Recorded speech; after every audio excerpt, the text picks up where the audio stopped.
Live stream Coffee and Football. Bobby Burton here with Jerry Hamilton. We're here to talk a little Longhorn football. As always, Jerry and I are back comfortably in our homes today after 4 days at the Omni in Dallas. Coffee and Football every Friday morning, brought to you by the folks at BKCW Insurance. We'll talk about them a little later in the show. Jerry, it was a little overwhelming. I'm going to be honest. There were 250 tables of radio folks everywhere. I felt like my head was on a swivel for 24 hours a day, basically, with people walking by me, trying to talk to them, get in a conversation. I felt like I was at this massive college football convention of sorts, more than I was at just a media day where we would interview coaches and players, etc.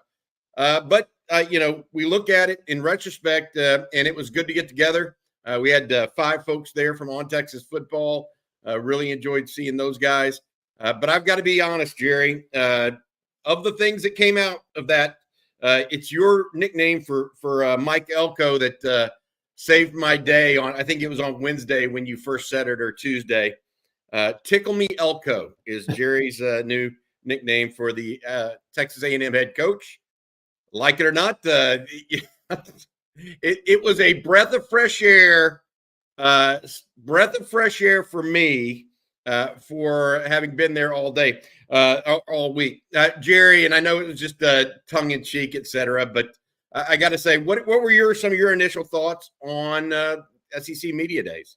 Yeah, well, first of all, I want to say Blake's not here. Because CrowdStrike took down his computer, I guess, so he won't be doing that read anytime soon. But Blake will be back Monday. I guess he's had some computer issues. Obviously, I'm glad the flights are getting back there after that issue last night. So I thought the SEC Media Days was everything I thought it would be. This was my first time to be part of it. It was everything I thought it would be. Maybe I came at my first time was the right year because Texas and OU were going in, and it happened to be in Dallas. So the media contingency for the University of Texas was extremely big, as you would expect. I just thought, look, everything the SEC does is first class. It's well run. It's it's the best of the best. The access to coaches, to players, to media members. I thought, look, I know it's a part of promoting the product. And obviously, those know I used to be there. I used to do the Recruiting Nation TV show with Tom Luganbill and Craig Halbert and the guys when I lived in Charlotte. But I thought ESPN gave great accessibility to their on-air people. And I thought that was really good. We talked to Sam Macho yesterday, who's got that video's up on Texas Football. He's got an extremely bright future in front of him. It was kind of funny listening to him recant his recruiting story about he had to either tell Pete Carroll and Ken Norton no or Mac Brown no, and kind of how his recruitment went down was so interesting. But it's a super bright future. But there's great access to the people that are part of bringing the SEC to TV. And I thought that was great. I thought from the coaching perspective, I thought Sark, Sark's built for press conferences. He's known as a great play caller, quarterback developer, all that good stuff. But when you're the CEO, head coach of a program, sound bites, right? Photos, press conferences. There's a little pressure on people that are in these programs to win the press conference, to be a presence. And I think Sark is built for that, right? Guys I thought were super impressive. I think Kalen DeBoer is always impressive when he takes a mic and talks about football. It comes from anybody that listens to that, if you've never watched the guy coach a game, you leave one of his press conferences saying, that guy probably knows what the hell he's doing. I mean, that's kind of your overriding thought. I thought Lane Kiffin was really good. His interaction with Paul Finebaum, and we love Paul, have him on the show, was unbelievable, by the way, those that haven't seen that. Eli Drinkwitz, super impressive, I thought. There's a reason that he's risen to the success level he has, and I think he's one of the bright young coaches in college football. He may not have the personality necessarily of a Sark or Lane Kiffin on social media, but Eli Drinkwitz extremely impressive.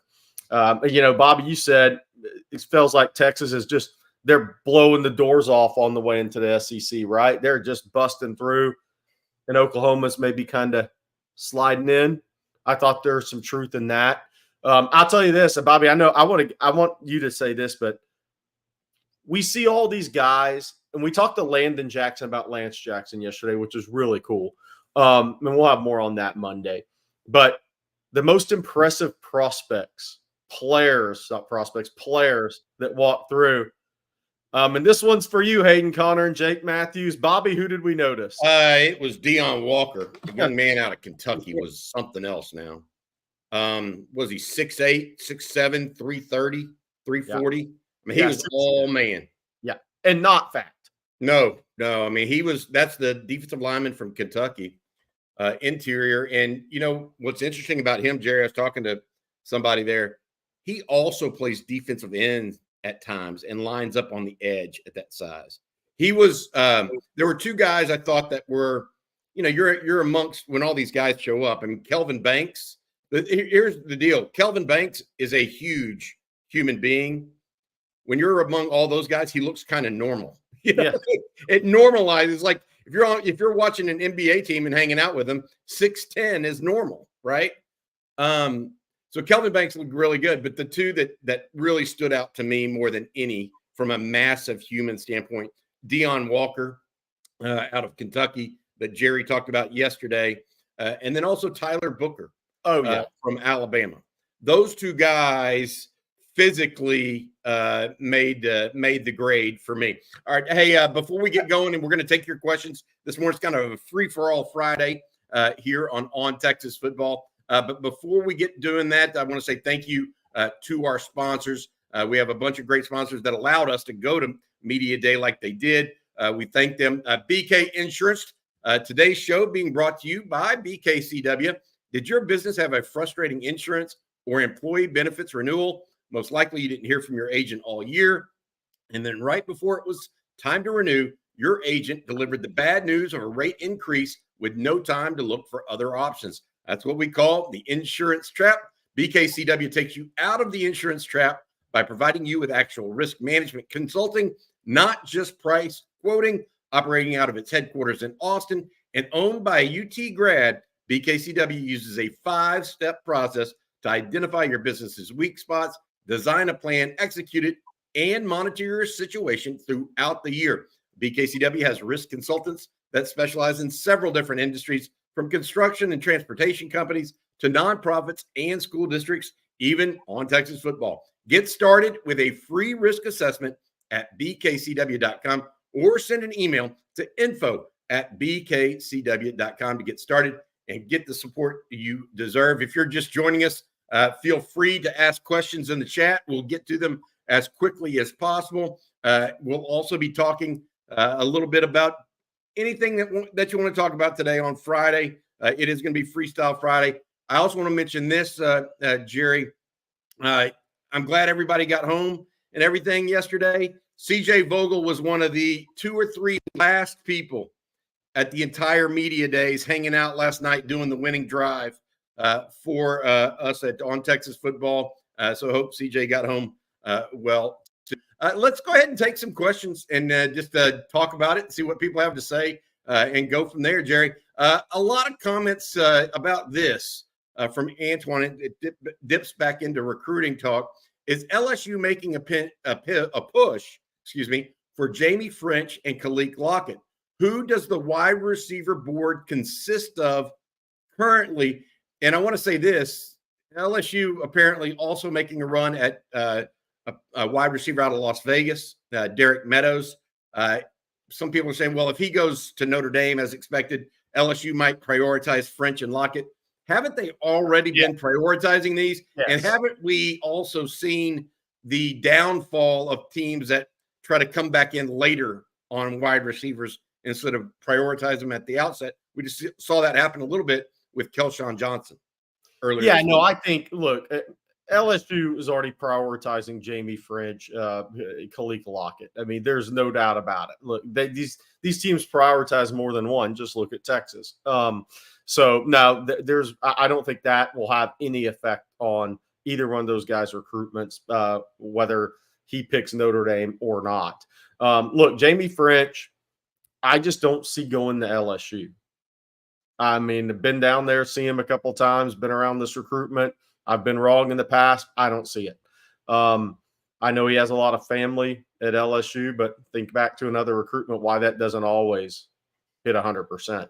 I also don't think Jamie French will stay in state. Now, could it change? You never know. August 30th is more than a month away. But right now, this is Texas with a lead over Tennessee. That's where this recruitment's at, with the July visit to Georgia next weekend still possible. So Khalil Lockett, I think close to home ends up winning out for him, but I think that's more Texas, who's trending in the right direction after DeCorian more committed to Oregon.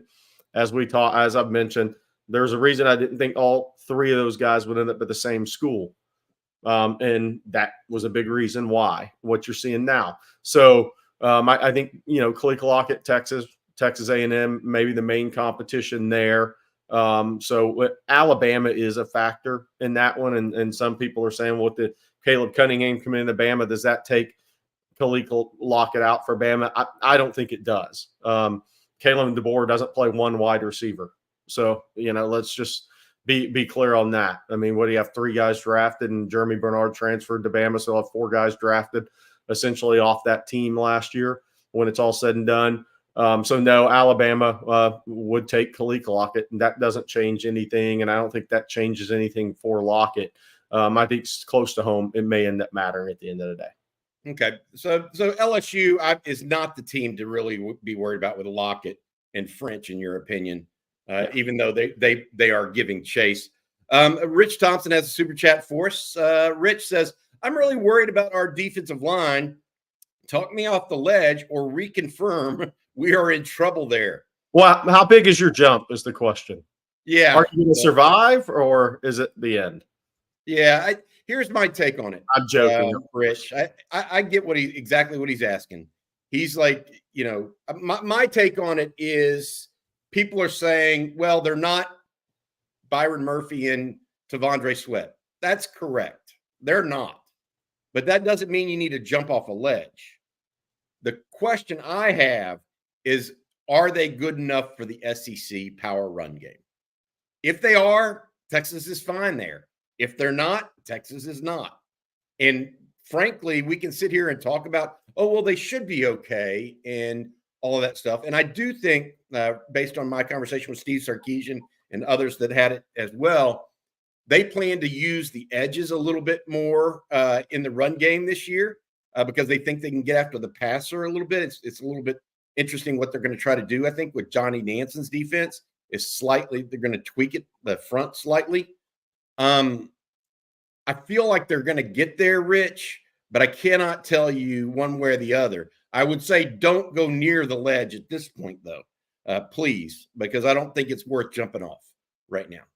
My take on it is, if I would have graded them at 100 last year, I would probably grade them at an 80 this year, going into the year. So that's a B. That's a passing grade. Do I think it's going to be a team strength at defensive tackle? Absolutely not, like it was last year. But I don't think it's a failing grade either. That's where I come out on that one. You know what's interesting is, one, Rich, put in another response to this. Are you talking recruiting or are you talking team this year? I think he was talking team. Okay. Because sure. I think he would have referenced. So I'll say this. What's interesting about that to me is Texas was a college football playoff team last year. And I know it's but just go with me a little bit here. You had Anthony Hill's a freshman at linebacker. You had Jalen Ford, who did not have a good year, slipped in the draft. You had David Benda, first year starting. You had Maurice Blackwell, finally big enough to play more of a role physically. We had a lot of questions about that position heading into last year. And I know it's different because interior D-line. But if I post a question to the chat and you, Bobby, right now, if you think do you think the interior of the defensive line is better than the linebackers this season? I think that's part of my problem is last year I had a good feel for what the linebackers would be. This year I don't, because Anthony Hill's being asked to step into a true role of a Mike linebacker where he's actually one of the leaders of the defense and not just a disruptor of the defense. So I don't know that. There definitely there are questions up the middle of the defense all the way to safety. I mean, because you got to remember, Jaron Thompson was back there last year, and at that time he was a 2-year starter. So you knew what you got out of him too. Now Makuba, I think, is a better player than Jaron Thompson, but he's still new. So up the middle of the defense, like you're saying there, Jerry, it is a piece of the puzzle. All right, Friday afternoon. Let me respond to the reason I was asking that is we sat down with Jim Nagy, executive director of the Senior Bowl, and he said Alfred Collins is a guy we really like. So to me, that means they have that guy top 4-round draft pick, right? Jermaine Lole was on their draftable grade list after last year at Louisville. Bill Norton will probably be an undrafted free agent guy. We'll see on Savea. They have more guys with draftable grades in the Texas linebacker room. So I'm just throwing it out there. If your edge position is much improved, and to me, much improved means sacking quarterback, hitting quarterback, getting him to the ground, not letting him get comfortable. We'll see what happens. But to Bobby's point, Michigan's going to test it right out of the gate. Colorado State, not so much. I think they're going to have to throw it. Michigan's going to test it right out of the gate. Then you're going to see in the SEC, it's going to be tested a little bit. But it's just interesting to look at. I think sometimes what happens is, you lose two tremendous football players who, by the way, weren't that high on the draft board entering last year. Let's be real. They had draftable grades, but they weren't that high to where they ended up being. And I'm not saying that's happening at Texas this year.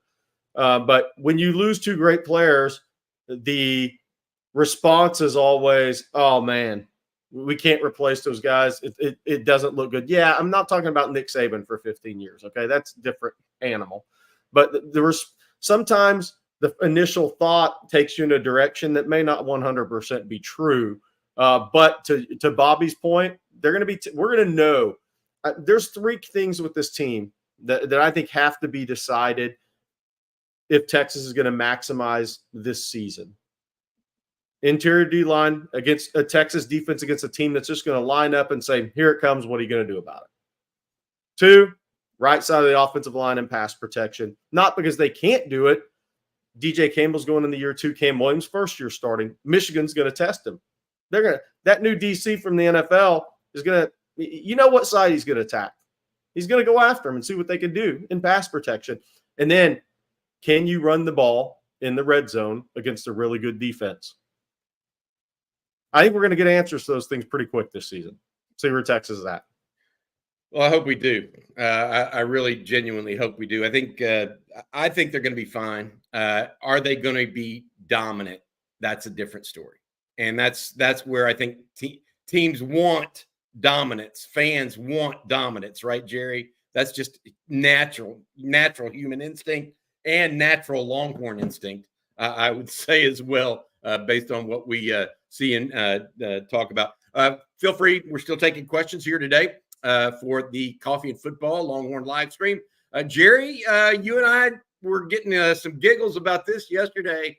From William Nish, what do you think about Lane Kiffin blasting Paul Finebaum on Paul's own show?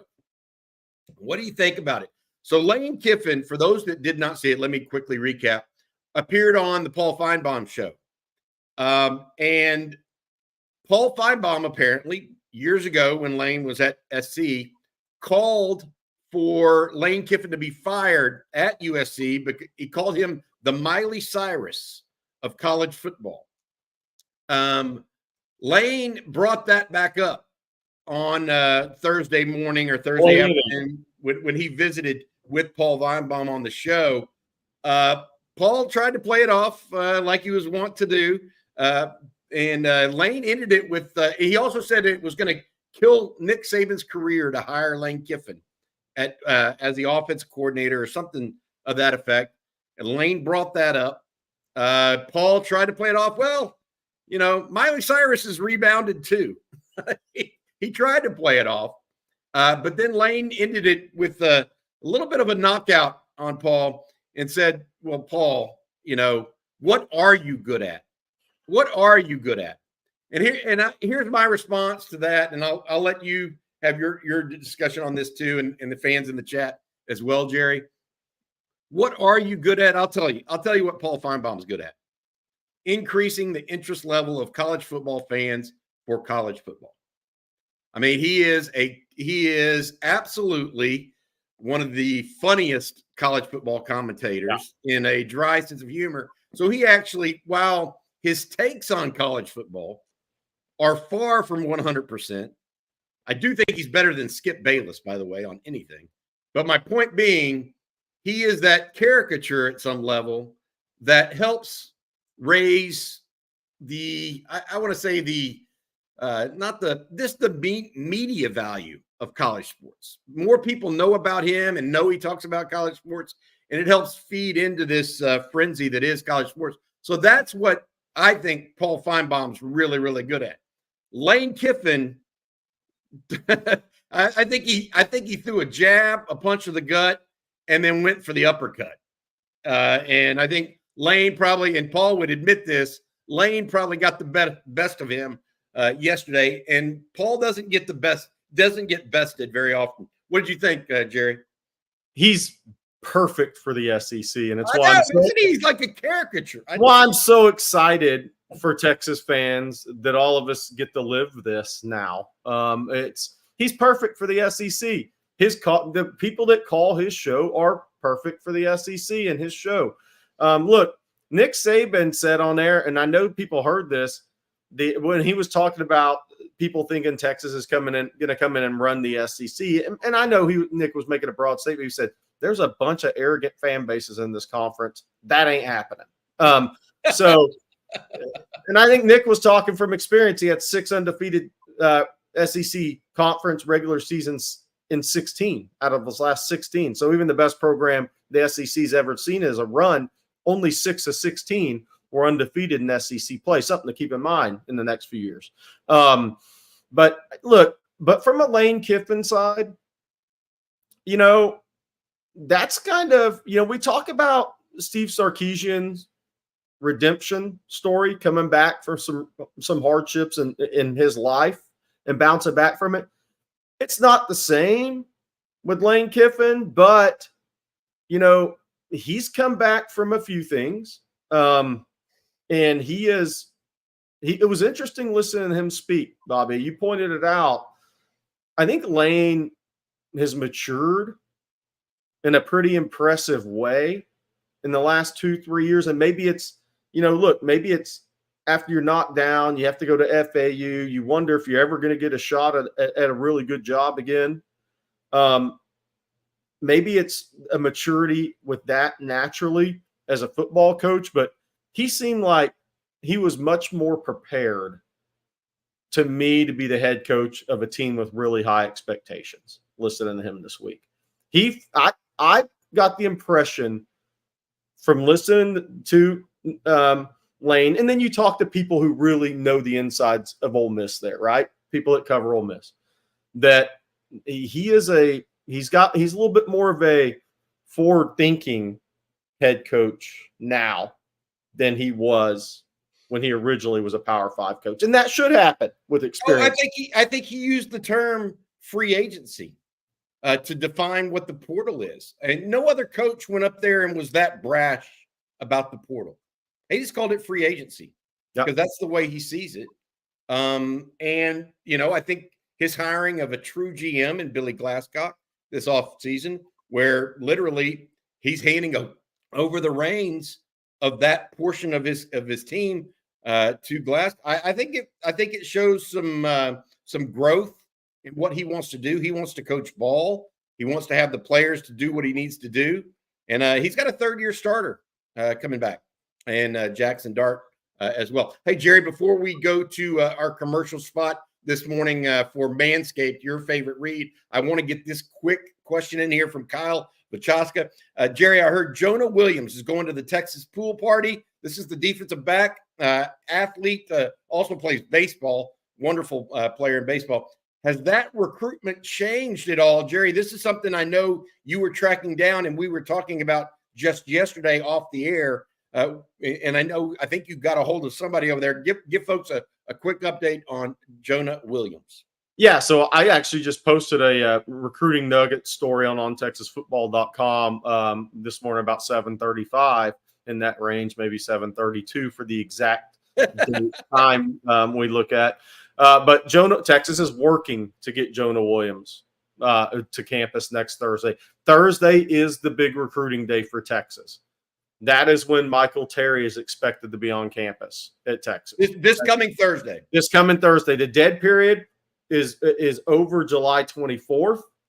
Texas's big day is on Thursday of next week. So we'll see if Jonah Williams actually makes the drive from Galveston and shows up there. Texas has been working on it. There's been more positive communication in that regard. But with that recruitment, I'm going to wait to see if he actually makes it in. But I do know there's been more positive conversations of late, and I do know it's possible. Somebody asked about Michael Fasusi in the thread on TexasFootball.com. I was actually received the text because I reached out to somebody on that a few minutes ago. And what I was told was he was not expected on campus Thursday. I think he's got some sort of exam, maybe with classes or driving or something like that. So he is not expected Thursday as of right now. That could change. It's Friday, July 19th. In the recruiting world, that's a year away from next Thursday. It can be. Hey, Jerry, a year not away is this commercial read here from our friends over at Manscaped. Well, I'm back from Dallas. I listened to 16 coaches speak, and I watched Mark Stoops walk in yesterday as the coach of Kentucky, and I just thought that was the almost A&M coach. He wanted the job, but the A&M powers that be manscaped him on a plane at 36,000 feet, and he didn't make it. But that doesn't mean you can't manscape yourself with a 5.0. Sizzle alert. This summer, let the only thing smoking at your barbecue be the grill, not your grooming game. Get ready for the ultimate cookout season with Manscaped. Whether you're flipping burgers or cannonballing into the pool, and by the way, make sure it's the deep end, guys. Make sure your meat looks neat with the Performance Package 5.0 Ultra. Fire up your grooming routine and keep it cool with Manscaped. Head to manscaped.com and use OnTexas all caps for 20% off and free shipping. Let's make this summer sizzle for all the right reasons. And you guys know I've been working this one into the read this week. We were positioned at SEC Media Days with the sun blasting in our face, which did take shadows off our face for live video. But I am a shorts-wearing dude 358 days a year. I had to wear pants for 4 days in a row. So the Crop Preserver Anti-Chafing Ball Deodorant comes into play in this read. For those sunny beach days and barbecue parties, don't leave home without the Crop Preserver Anti-Chafing Ball Deodorant. Let the sun see you shine, not sweat, because I can guarantee you from experience, if you're staring into the sun all day, Manscaped on Texas, all caps. All right. That one's over, Jerry. We got it. We got through it today without me busting a gut here. Hey, all right. Let's go back to the questions again. If you have questions, comments, get them in. We'll take them. Let's go now, I think, to a super chat that is pretty interesting here.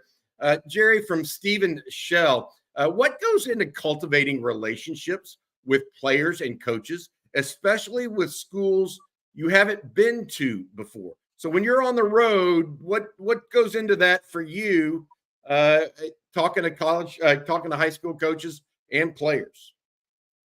So it's changed so much for me, and recruiting's changed in the last decade. When I first got into the business, it was I think it was the bulldog approach, right? The recruiting. the guys that were just relentless. Those guys had a real ability to win these recruitments because these recruitments played out so much more over time. And the recruiting process was so different, and social media wasn't as impactful, especially early on in the years of my business. I think now genuineness wins the day in recruiting. And you talk to, if you sit in a high school coach's office, the guys that come in and they feel like are one of them go a long way with high school coaches. The guys who come in and act like they're better than them, maybe they're sitting at North Shore, a former Texas coach, and John Kay hands them, the former North Shore coach, the recruiting list, and that coach doesn't look at it and leaves it on the desk when he goes up and when he gets up to leave. Those guys don't get the players when they need to get the players. There has to be a genuineness. To me, that is big nowadays. And I think it's big. Look, I think it's big when I go in and talk with a high school coach. Growing up, you know who's being genuine with you or who's giving you the answer, right? And I appreciate everybody that is promotes their kids. That's the way it should be. But I think genuineness comes with that. So genuineness on the coaching side is the key in relationships. And then you go to the college coach with the kid and the parents. Genuineness is more important than ever in the recruiting process, because I can tell you right now, if I had a 16, 17-year-old son that was a top prospect in any sport, after I talk to a college coach, the first thing I do is go to social media and go to YouTube and look for old interviews of that coach. Recent, not old, not 20 years old, but recent. And see if what he said in those interviews lined up with what he told me and my son or my child. Genuineness rules the day in recruiting now, because you can look up anything, any history on these coaches, and you can compare it to what they said to you minutes ago, hours ago, and what they said months ago, a couple of years ago. And it better line up. I know. I think the internet 25 years ago or 30 years ago when I was covering recruiting on a daily basis, 30 to 20 years ago, there was no internet in 1993, 94, 95, that area. So, I mean, I go back and tell this story all the time, how Charles Woodson wins the Heisman at Michigan, right? And so that's unheard of. Defensive back, kind of plays a little bit of offense, but primarily a cornerback as well as kick returner, punt returner. He wins the Heisman. And long story short, I call around and I'm talking to 3 or 4 different guys. J.R. Redmond out of California, James McGriff out of Florida, Damian James out of Karen Crow, Louisiana. And they all tell me, the Michigan recruiting coordinator tells me I'm the next Charles Woodson. Like, that's not genuine. There can't be 4 Charles Woodsons in a single recruiting class. And I wrote that story and posted it on the web. And I literally got a phone call from the University of Michigan, like, why did you post that story? I mean, that makes us look bad. And I'm like, hey, don't tell kids, don't lie to kids.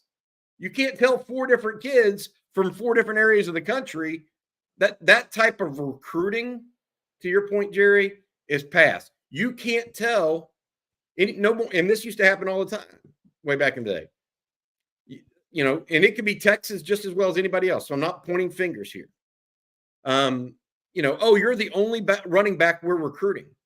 And then on National Signing Day, they add someone from, I don't know, California or Florida, right, or wherever that no one had heard of before. And you weren't the only running back. But then the internet took place and everything changed. And now you can, as the young kids say, you can show receipts. You can tell, what's real and what's not. And that, to your point, has changed from the bulldog level of recruiting, where you're just trying to buffalo kids and parents, to a more nuanced recruitment situation. All right. Thanks for that question. And we appreciate the super chat. This one from Longhorn Frenzy. And I'm going to agree with this wholeheartedly. In my opinion, it seemed the SEC network and some of the SEC media are suffering from Texas fatigue. What are y'all's thoughts? I definitely got that feeling. from talking to multiple media folks around the country over the last week to 2 weeks, and especially the last 4 days over in Dallas at SEC Media Days. I mean, Cole Kabelic, we interviewed. He's tired of talking about Texas. T-Bob Hebert down in Lafayette or wherever he's at nowadays, he's tired of talking about Texas. They're all tired of talking about Texas. They just want to see what Texas does and go from there. But there is no doubt that Texas was the focal point of the entry teams to the SEC. It was almost like Oklahoma at times, and their entrance was an afterthought. And I don't think that's right. I don't think it should have been that way. I think both teams should have been talked about equally almost, but Texas certainly received the lion's share of attention. And because of that, there's a little bit of a, I don't want to call it media backlash around Texas, but certainly fatigue, to Longhorn Frenzy's point, would be a good word. You agree with that, Jerry? Yeah, with a caveat. We'll see how fatigued they are next year when Arch Manning's the quarterback and they can create a lot of clicks and viewers off of it. I think it'll suddenly change, right? That's probably true. That's true. Because look, the reality is, in a few months, the old Arch is transferring articles that were written poorly, without reason, without any common sense and thinking, are going to have to be put away. Then what are they going to do?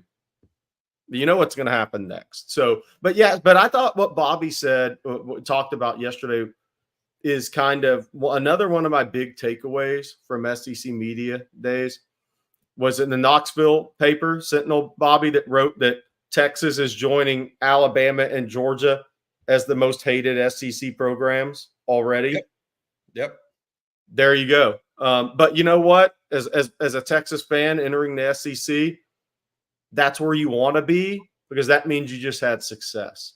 Because I guarantee you this: if Texas would have gone 8-5 with an Alamo Bowl win last year, it wouldn't be the same as it is coming off a win over Alabama by 10 in a college football playoff berth.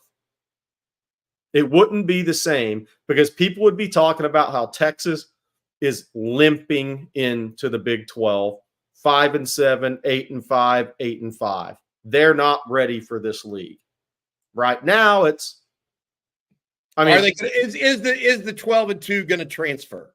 Well, but people are saying Texas has one of the most talented rosters in the league. And that's true. If you talk to Jim Nagy at the Senior Bowl and the people at the Shrine Bowl, who had 15 Texas players, draft eligible players on their watch list going into the season. Or to Nick Saban. I mean, yeah. It's not just the commentators, it's the former coaches and coaches in the league saying that about Texas. Yeah. It's not just one or the other. All right, we got time for some more news and notes here that's coming around. Jerry, I'm going to start with this one and mention this because there is a player out there right now that we need to update folks on. That's Nathan Tillman, the defensive back out of Mansfield, Timberview. Dwayne Wehunt asks, are we having more head-to-head battles with Utah? Is that because they moved to the Big 12 or because we hired Johnny Nansen? I always thought Utah was good at finding diamonds in the rough. They are. Yeah. Jalen Ford was committed to Utah. Don't forget about that. They certainly were, especially on the defensive side of the ball. And Nathan Tillman is one of those guys, just like Jonathan Cunningham, one of the most recent commitments for the Longhorns, the linebacker out of North Crowley. It really came down between Texas and Utah. I picked the Longhorns, of course, last week. Jerry, is this a Utah versus Texas thing because they're in the Big 12, or is it simply because Utah has done a good job recruiting the state of Texas with their defensive coordinator, Morgan Scalley, for a long period of time? That's kind of where it's not necessarily Johnny Nansen related as it is Texas itself even thinks Utah does a pretty good job on defense, and they like some of the similar players. That's where I come out on it, right? 100%. So I was going through Utes draft picks on the Wikipedia here because I need to refresh my memory on something. By the way, Dwayne, I think you're checking in the last 2 mornings from Costa Rica, so jealous on that. Hope you're having a great time. I do notice these things when it makes me jealous. All right, so you go back to Morgan Scalley. Morgan Scalley, and it's not as many guys because he's at Utah, but he's been recruiting evaluating and recruiting a state for 15 years at this point, at least. They've done a good job in Texas. You had Eric Rowe, a safety corner, come out of Klein High, not recruited highly, went in the second round of the NFL draft. You go down the list. There's some other guys on that list too. But what I give credit where credit's due. And there's a number of Texas guys that either ended up being drafted. I've just passed a couple more, or they're really good players at Utah. And what I've learned to do is, for years when Gary Patterson would offer a defensive player in Texas at TCU, I gave him credit and I went back and did a little more research on that kid and made sure when I was in the national rankings business and make sure we really took a long look at that kid. I think Morgan Scalley is very similar. It's just on a smaller scale because they don't recruit as many players. So Morgan Scalley has a tremendous eye, and he has to get on guys early because he knows at Utah, who he's, by the way, he's now head coach in waiting. He knows at Utah, you can't get in on those guys late. When they become national recruitments, you're not going to win those that are far from home at Utah if you get on them late. So look at the guys Utah offers on defense, and you have a pretty good indication, like you used to with Gary Patterson's evaluations, that this kid's got a chance to be a really good player. So so the player we're talking about now is Nathan Tillman, the safety out of Mansfield Timberview. And it's interesting. He was a once-time an SMU commitment. So his recruitment is interesting because I think the parents, from everything I hear, prefer close to home. He already made a close to home decision once. He backed off that decision. Texas offered him June 1st. Texas could not get him to cancel that Utah visit and come in the 7th through 9th, though. That was something that you look at that recruitment. All right, you kind of give the kid credit for being loyal to the people who have always been on him, right? And Utah was on him somewhat early.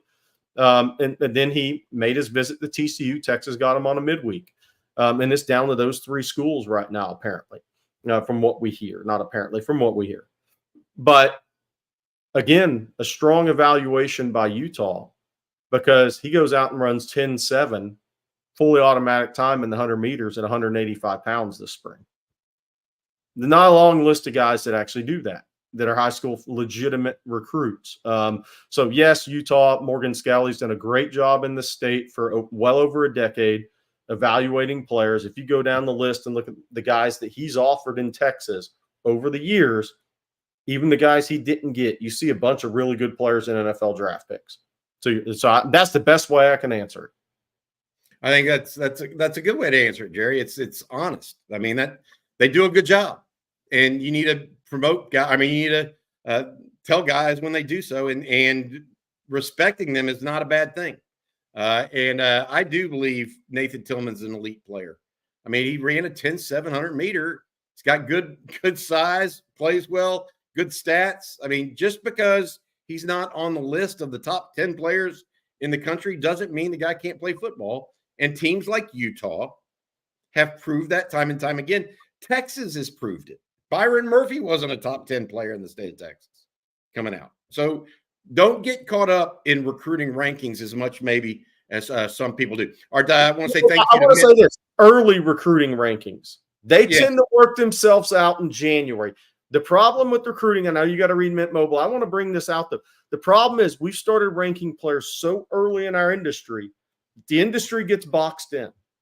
And when you get boxed in, because you still want access to that player, because if you rate him a 5-star and drop him down, guess who he's not giving interviews to? So the early prop rankings can be an issue in our industry, and it makes it harder for guys who come on to kind of push their way up where they probably should be. I'm just being real about the industry. Yeah, I agree with that. I think everybody would agree that the later rankings, in my estimation, typically more valuable and more realistic because the only negative I will say on the later rankings that sometimes the people doing the rankings don't want to move players down too much. Correct. because they overrated him to start with. Correct. That would be my one caveat to that rule. All right, I want to say thank you to Mint Mobile. Mint Mobile offers a premium wireless plan for just $15 a month when you purchase a 3-month plan. Friends don't let friends overpay for wireless, so say goodbye to your overpriced wireless plan and switch to Mint Mobile like me and my wife did. They have a premium wireless plan starting at just $15 a month. All plans come with high-speed data and unlimited talk and text delivered on the nation's largest 5G network. That's right, the largest 5G network. We haven't had any issues with timing or anything like that when we've been using Mint Mobile. Use your own phone with any Mint Mobile plan and bring your own number over like I have, along with all your existing contacts. Ditch overpriced wireless with Mint Mobile's deal and get 3 months of premium wireless service for just $15 a month. To get your new customer offer and your new 3-month premium wireless plan for just $15, go to mintmobile.com/on Texas. That's mintmobile.com/on Texas. Cut your wireless bill to $15 a month at mintmobile.com/on Texas. $45 upfront payment is required. New customers on first 3-month plan only. Speed slower above 40 gigabytes on unlimited plan. Additional taxes, fees, and restrictions apply. See Mint Mobile for details. All right, we got more questions coming, Jerry, for us all here as it relates to the Longhorns today. A couple of big picture ones that I wanted to grab onto here that I thought were really, really good. This is one from Dax. How do you see Pete Kwiatkowski rotating the edges this season? It's a stacked room with experienced and unexperienced players. Who will he pair up? And what I mean by the big picture piece of this, Jerry, is this: who are the guys in the room that you think are going to get on the field, and then how does he pair them, and when does he pair them? So let's just talk about this. The guys on the field are obviously Sorrell, Burke, and Finkley. Those guys are definitive. They're coming back. They're part of the list. Then you add Trey Moore, who, by the way, got some really nice kudos behind the scenes from some folks on Wednesday when the Longhorns were there, as well as Colin Simmons. And then don't forget about Colton Vasek. So that's 6 that you really think are in the rotation. How do you pair those guys together when they're playing Jack and Buck together, and when do you use them? For example, are Trey Moore and Colin Simmons your guys on third down? Or do you just use one or the other at a time and then go with a heavier set, but based on 3rd and 5 or 3rd and 4 as opposed to 3rd and 13? You see what I'm saying? Like, what are your thoughts on that, Jerry? Yeah, so I thought what was interesting, one of the interesting things from the spring is that Trey Moore at times played a stand-up linebacker with Burke and Sorrell on the field at the same time. Yep. So I'm anxious to see how much of that Texas employs this year and who they employ that against. But I think Sorrell and Burke are going to be your starters. That doesn't mean Trey Moore's not a tremendous player and maybe a higher draft pick. We'll see on that, right? His production this year will kind of tell that tale. But, Finkley plays well against the run, and I think that serves him well. Michigan, you can look at about 3-4 games where if he's a backup at one of those edge spots, that serves him really well. And I'm not saying he can't be a disruptor to the quarterback, but number one is his ability to play the run, his feel for it, his leverage, his understanding, all that stuff, his technique. He's spot on there. Colton Vasek's a wild card to me because going into spring practice, the Texas staff really didn't know because he'd been injured for so long. Last half of spring practice, he really comes on, has a tremendous spring game. Now you say, okay, get through August, get through these practices healthy, continue to kind of show you're on the right track health-wise, and he can become a factor. I do think on third downs, if you can get your subs in the game when you want to, that Trey Moore and Colin Simmons are going to be that package. I don't think there's any doubt that you're going to see a lot in pass rush situations, Trey Moore and Colin Simmons on the field at the same time. What does that look like? We'll find out. But those two guys are the best pass rushers from that spot on the team. And yes, Colin Simmons has to get his feet wet in college football. Everything I'm hearing is those are the two. And that's not a slide on Burke at all. But those two guys have a different twitch and a different natural ability to rush the quarterback off the edge. I want to know, what about Colton Vasek? How does he play into this? Because he's kind of the anomaly, right? Like, I know what Sorrell and Burke their strong points are. I know what Moore and Simmons and their strong points are. You know what Justice Finkley's better against the run, right? Where does Colton Vasek sit in that category for you? I just think he's a high motor player, great effort player.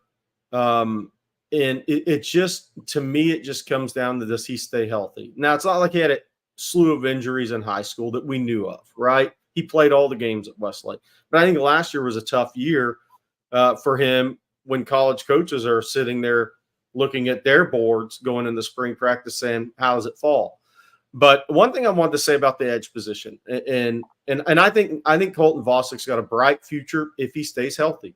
So we always say that with the guys who have had injury issues at the college level. You just got to, and it has to be over time. It can't be for 3.5 weeks for spring practice. Then it's August headed into September. Does he stay healthy? Did he just have a rough run of injuries, kind of like Cedric Baxter did his freshman year?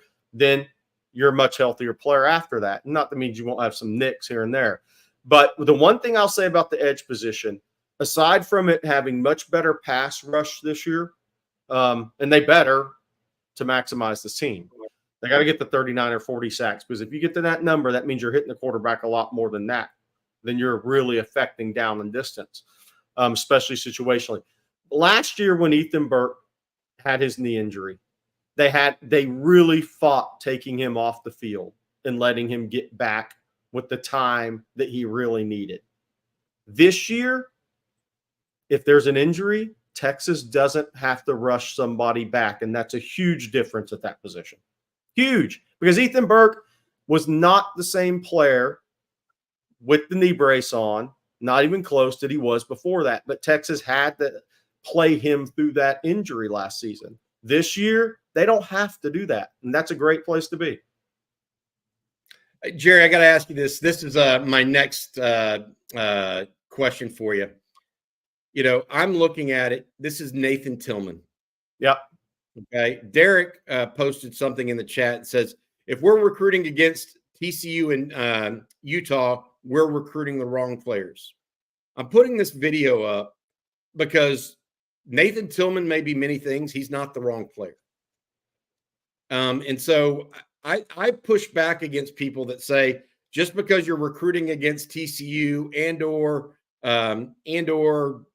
you know, it could be even Nebraska, right? A team that's just not considered an elite program comparative to maybe an LSU or an Alabama or a Georgia. That's inaccurate. This guy runs a 10.7 100 meter. That track speed, that flows everywhere. And it just doesn't matter, Derek, or anybody out there. There are certain guys that just slip through the cracks. I mean, how many of these, I don't even know how to say it, a lot of these Arizona State receivers that have gone in the first round of the NFL draft or transferred elsewhere, they weren't highly recruited guys. It's always on an individual basis, Derek. I know you'd like to think that that was wrong, that's the way it is, and it's an easy analogy to make, but it's actually not. Nathan Tillman can play football. And these guys that, frankly, that they are recruiting, I think Texas is doing a nice job right now, Jerry. Really. So I have a couple of things on that. If Texas is headed into the SEC and you're battling TCU and Utah for 18 people in your class, you have issues.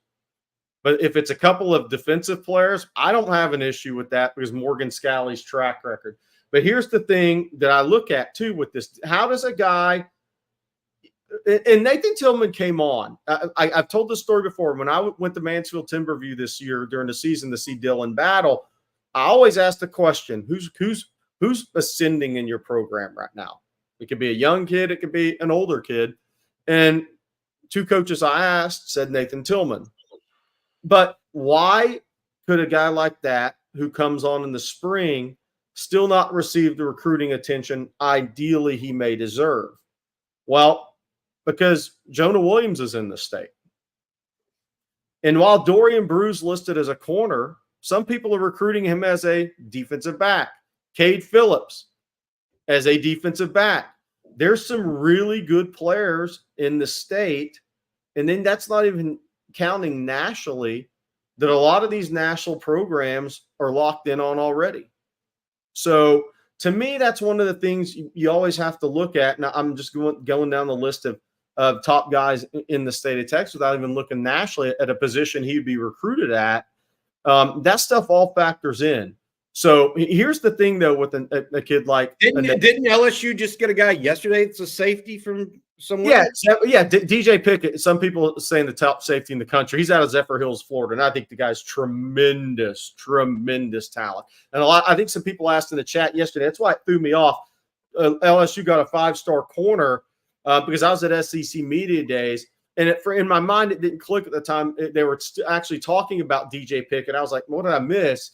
And DJ Pickett, maybe like Cade Phillips, he wants a chance to play corner. Most of the schools recruiting him don't really see that long term. He's like a souped up version of Cade Phillips, by the way. And I'm not saying Cade Phillips can't be better than him. I'm just saying at an early age. He's been on the national radar for 3 years, essentially, at Zephyr Hills. He was a star as a freshman.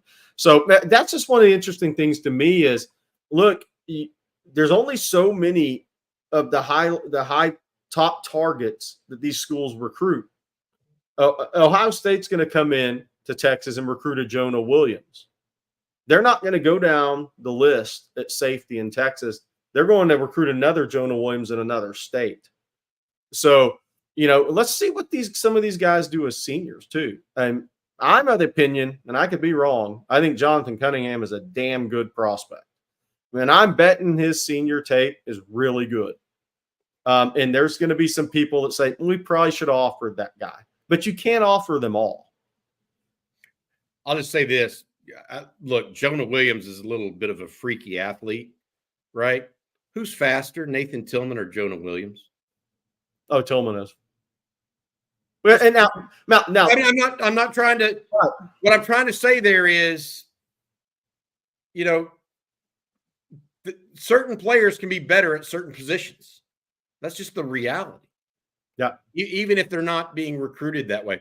All right. Hey, one of the things we like to do here, and I don't talk about it often when Blake's at the controls of the questions, et cetera, and he does such a great job for us. We're missing him this morning for sure.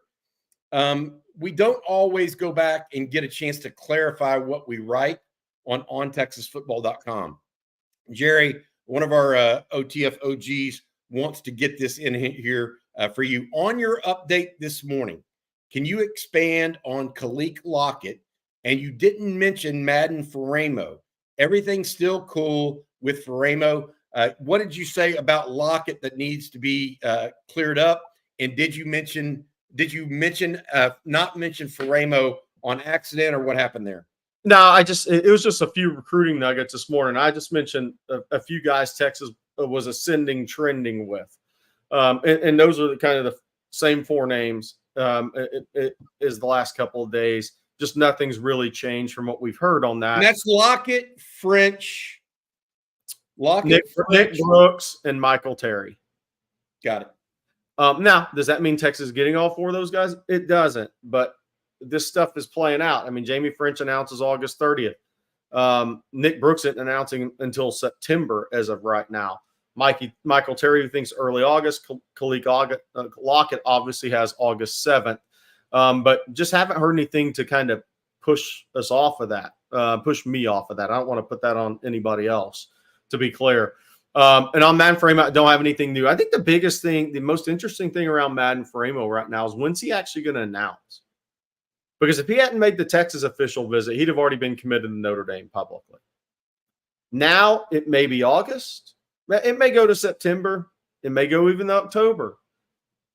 I don't think there's been an exact date set. And I been at SEC Media Day, so I might have missed something. But I don't think there's been an exact date set. And in fact, everything I'm hearing is he's not really sure when he's going to announce. That means Texas has done a great job in this recruitment. They're making him and his family actually think about this because that was a locked up deal for Notre Dame had he not made that Texas visit. All right, this one coming in from Hioli Frioti. We're going to switch to a little Michigan talk here. Yeah. How many OL starters does Michigan bring back? I thought last season's entire line got drafted. Correct. They don't bring anybody back. No starters. But, Michigan has been recruiting at a high level, particularly on the offensive and defensive lines under Jim Harbaugh. He really paid attention to those two pieces as much as any. They will be okay at offensive line. The question that I think is legitimate, Jerry, as it relates to Michigan's O-line, is how cohesive a unit will they be, given I think they lost not their top 5. I think they lost their top 6 or 7 offensive linemen from a year ago. So I really think as we look at that game coming up in early September, my question isn't so much whether or not they'll be talented. I think Michigan's going to have a talented offensive line. It's whether or not they'll be cohesive in a unit. Not unlike what I'm a little concerned with on Texas on the defensive front. I mean, new guys at defensive tackle, new guys at linebacker. We'll see. Yeah.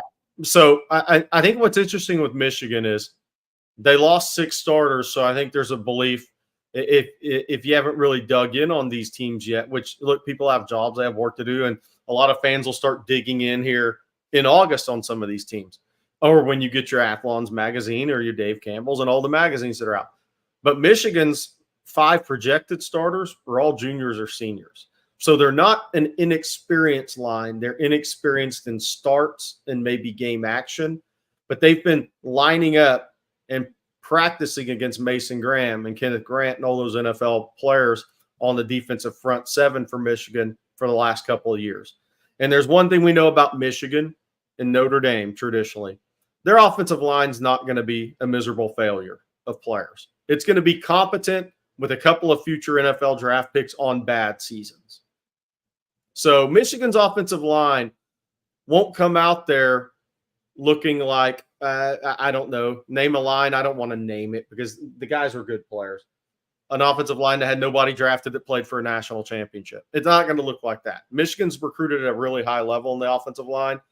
They're just not name value guys, but they're also not freshmen or redshirt freshmen. They're going to be experienced players practicing against NFL players every day.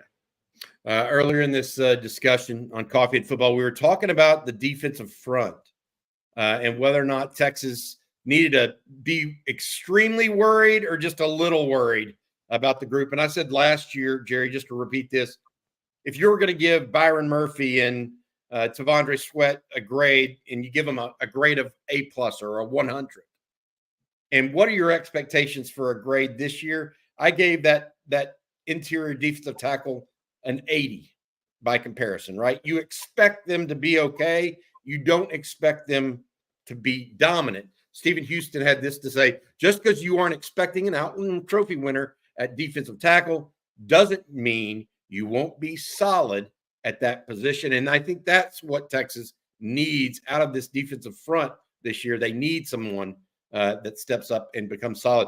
All right, we got a few more questions here that we're going to get to. But before we do, I want to say thank you to BKCW. Our friends at BKCW, Jerry, have been with us for about a year now. They started this time a year ago. We really appreciate their sponsorship of On Texas Football. If you're looking to get out of the insurance trap where a agent is providing you no value, you and your business, and all they're doing is price quoting you, give the guys at BKCW a chance to earn your business. They have risk consultants that specialize in many different industries, from construction and transportation companies to nonprofits and school districts. They'll get you matched up with someone who knows your risks and can help you and your company Escape the insurance trap. Get started with a free risk assessment at bkcw.com or send an email to info@bkcw.com to get started and get your business the support it deserves. Hey, right. Bob, I want to say one other thing in response to that, what you said. If you're a Texas fan, the best thing I think to kind of look at with the defensive line right now, and I think there's good players on the defensive line. I actually think the depth of a 6-man rotation is actually going to be good. I'm not saying it's a level last year, but the great thing about those guys is they're being told how much of a fall off there's going to be. Are they Texas good enough? Is this group good enough? It's a great spot to be if you're Kenny Baker and Steve Sarkisian. You don't have to motivate those guys. If those guys need motivation right now, they aren't going to be very good players anyways. Fair enough. All right, this one come again from our friend J.5. Thanks for the question. Jerry, would you consider Nick Townsend, young man that committed to the Longhorns on Monday, a poor man's Brock Bowers? A little different, right? I mean, yeah. Brock Bowers, I try to say this, and isn't he more of a wide receiver than he is a tight end? I mean, that's really how I see Brock Bowers. Go ahead, Jerry. Yeah, I think they're different players. And I've been thinking about that. Like, is there a tight end that, recently that the Nick Townsend reminds me of? I'm going to try to get something for the afternoon live stream, which will be Rod Babers, CJ, and myself this afternoon. I need to think about that. Actually, now that I have time, I need to actually look back at some former college tight ends in the last 10, 12 years and see if there's anybody here reminds me. Different player. Brock Bowers. What made Brock Bowers so good to me was he could make multiple guys miss, and then he had a little bit more acceleration than in pads with a football in his arm than I think people probably gave him credit for. He had some game speed to him, and it's a reaction to things in his peripheral where he could accelerate. Now, Brock Bowers is a really good football player after the catch. I'm not saying Nick Townsend's not. I think they're different, though. But here's what I've said about Nick Townsend, and I'll keep saying is because he's such a physical football player, and that really shows up on defense, but it does blocking in those rare times where he's a lead blocker in a 2-back set, right, or something like that, because he plays all over the place, is that he kind of comes into college with a complete skill set. Think about this, with Jatavion Sanders, and this is not a knock, as talented as Jatavion Sanders is, same things with Amari Niblack. Those guys that are more wide receivers that, people are like, man, that guy could be a really good edge player, but he doesn't want to be. Sometimes getting those guys to match physicality in between the hash marks and the run game either takes a while or they never really do.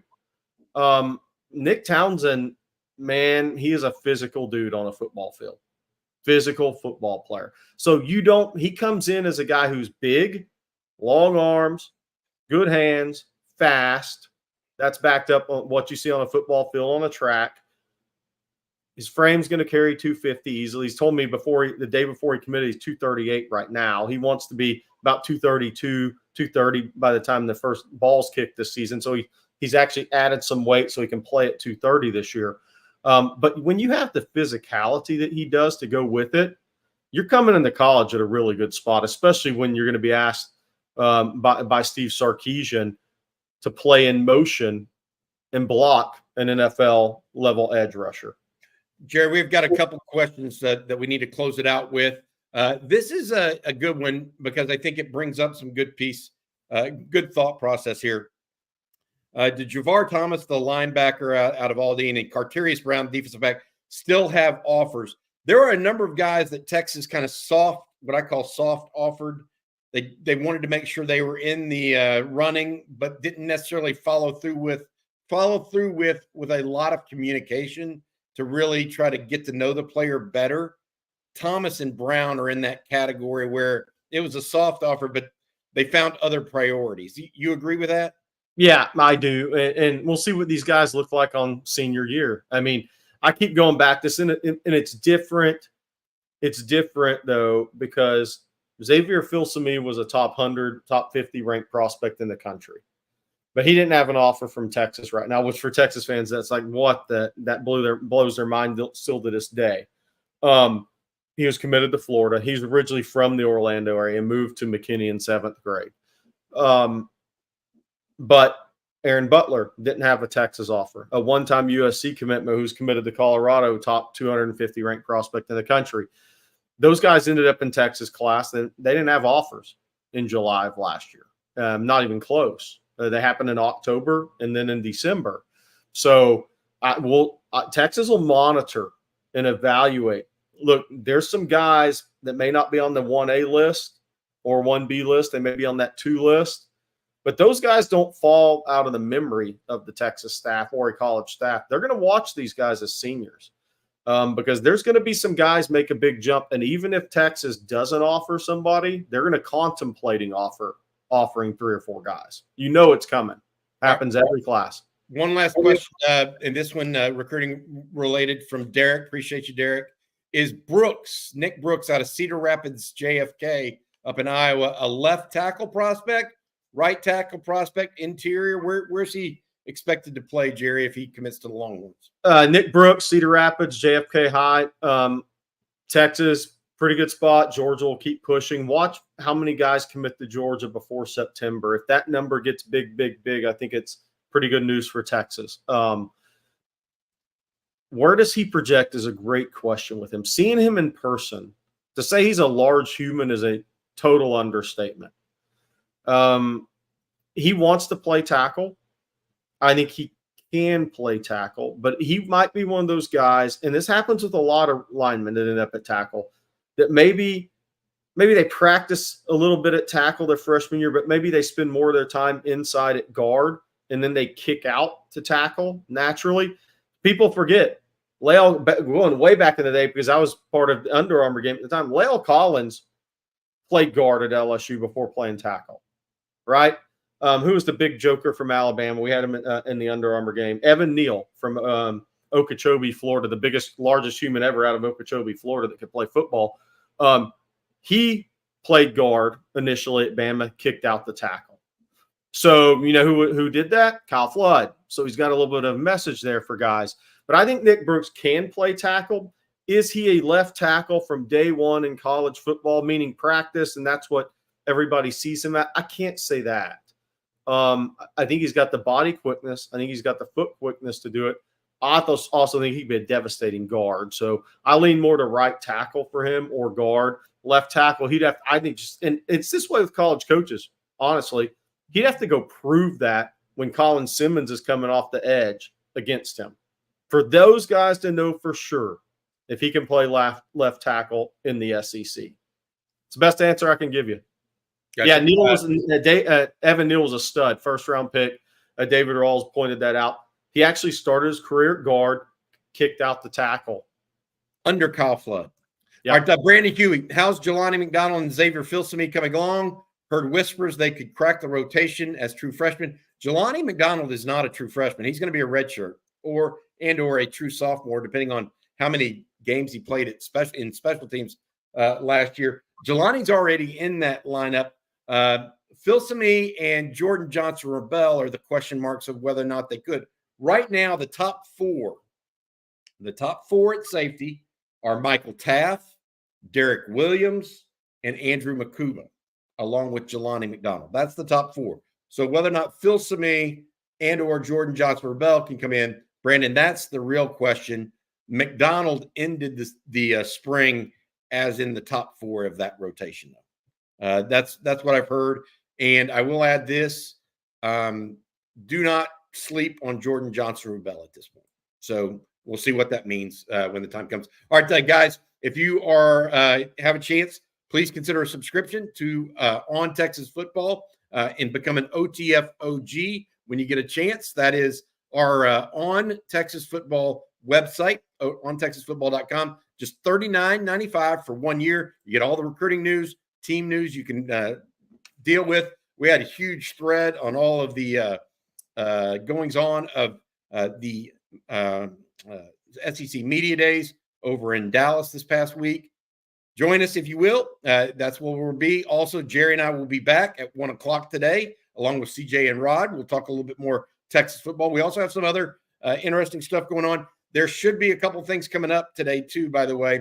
The SEC Media Days, the media selections for all conference teams should be coming out today, as well as the SEC's predicted order of finish from all the media folks. So we'll be on the lookout for that later today. All right, for Jerry Hamilton, I'm Bobby Burton. Special thanks to BKCW, the folks over at Manscaped, as well as Mint Mobile. And to all of you guys for joining us, we really appreciate y'all. Hook 'em. Big week next week coming up with the pool party, I think the 24th or 25th, Jerry said. Then also we're less than 2 weeks out from fall practice. Longhorns get back on the field. You guys take care. Have a good weekend. Hook 'em.